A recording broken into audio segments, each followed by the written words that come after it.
Sunday story telling time లోపల వృధా అంటే వేస్టేజ్ గురించి తెలుసుకుందాం ఫ్రెండ్స్. చూడండి, ఇంటి ముందర ఎంత పచ్చగా ఉందో కదా. గుమ్మానికి గుమ్మడికాయ ఎందుకు కడతారు ఫ్రెండ్స్ చెప్పండి?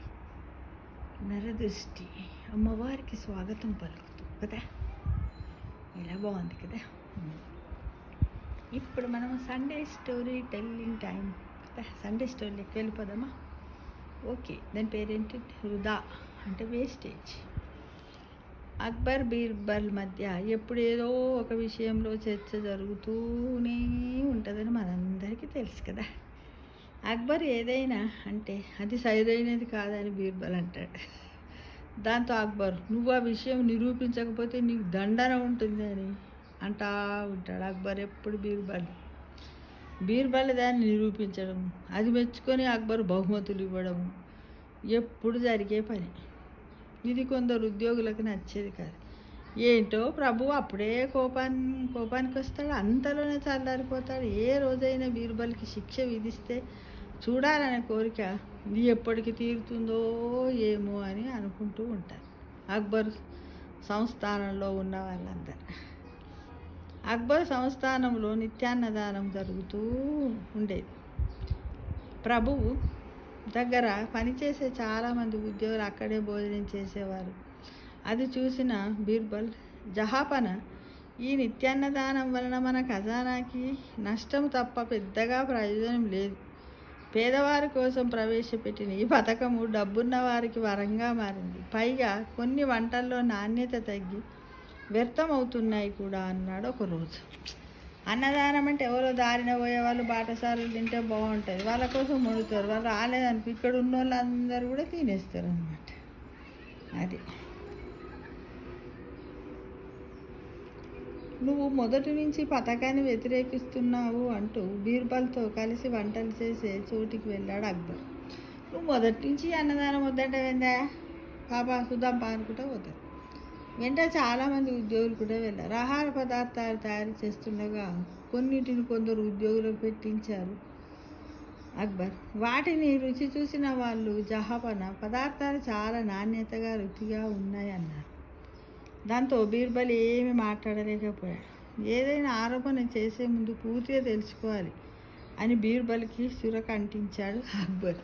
నువ్వు వీడియో వ్యర్థమవుతుంది అది ఇది అని అనేటప్పుడు నువ్వు ముందు అంత నిజం తెలుసుకొని రావే అన్న దగ్గరికి అని అంటాం కదా. మనం కూడా ఎవరైనా ఏది తెలుసుకోకుండా ఎట్లా మాట్లాడుతున్నావా మనం ఏదైనా చెప్పాలంటే మన దగ్గర ప్రూఫ్స్ ఉండాలి కదా అని అన్నట్టుగా ఈ అక్బర్ రాజు కూడా బీర్బల్ని అన్నాడు. అక్కడి నుండి వెళ్ళిన కొద్దిసేపటికి భోజనాలు మొదలైనవి. ఉద్యోగులు పని వాళ్ళంతా వచ్చి భోజనాలు చేస్తున్నారు. భోజనాలు పూర్తవుతున్నాయి అనే సమయానికి అక్బర్ మరోసారి తిరిగి వచ్చాడు. రండి సార్, అలా అందరు తింటూ చూద్దాం, రండి మీరు చూడండి, లేకపోతే మీరు కూడా వాళ్ళతో కలిసి భోజనం చేయండి. చేస్తాడు అక్బర్, రాజు కదా, చెయ్యాడు కదా. అంతా భోజనాలు చేసి లేచారు. ఇప్పుడు చూడండి జహాపన అన్నాడు బీర్బల్. భోజనం చేసిన ఆకులలో అనేక పదార్థాలు తినకుండా వదిలేశారు. ఒక వ్యక్తిని పిలిచి, పదార్థాలు తినకుండా ఎందుకు వదిలేశావని అడిగాడు బీర్బల్. అప్పుడు ఆ వ్యక్తి, అందులో రొట్టెలు సరిగా కారలేదు, కూర ఉడకలేదు, కొన్ని కూరలు అసలు రుచి పచిలేవు, అందుకే కొద్దిగా తిని లేచాను అని సమాధానం ఇచ్చారు. ఇందాక రుచి చూసిన వారు మీరు ఎదురుగా సమాధానం చెప్పలేకపోయారు. పైగా చాలామంది ఉద్యోగులు ఇక్కడ భోజనం చేస్తున్నారు కాబట్టి వారు నాణ్యత గురించి ప్రశ్నించలేకపోయారు. దానివలన వంట వాళ్ళు ఇష్టారాజ్యంగా వంటలు తయారు చేస్తున్నారు అని వివరించాడు బీర్బల్.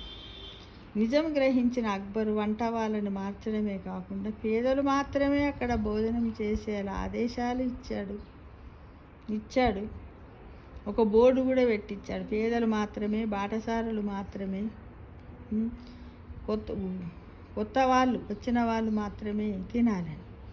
సమస్యను తన దృష్టికి తెచ్చి వృధా నరికట్టిన బీర్బల్ని కూడా మళ్ళీ మెచ్చుకొని కొన్ని వరాలతో మళ్ళీ సన్మానం చేశాడు.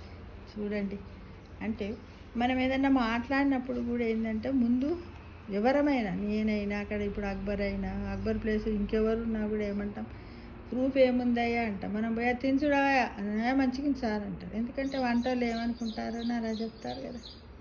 అందు గురించి ఇలాంటిది ఏదన్నా ఉన్నట్టయితే క్షుణ్ణంగా పరిశీలించాలి. చూడండి, బీర్బల్ ఎంత తెలివైన వాడు కదా. ఈ విధంగా మనం ప్రతి దాంట్లో కూడా వృధా అవుతుందని అనడం కంటే అక్కడ జరిగే విషయం ఏంటిది దాన్ని మనము ఇంప్లిమెంట్ చేయడానికి మనం అందరం కూడా చెప్పుకోవాలి. దాన్ని నిరూపించుకోవడానికి మన దగ్గర సాక్ష్యాలు తప్పనిసరిగా ఉండాలి ఫ్రెండ్స్. అంతే కదా మరి.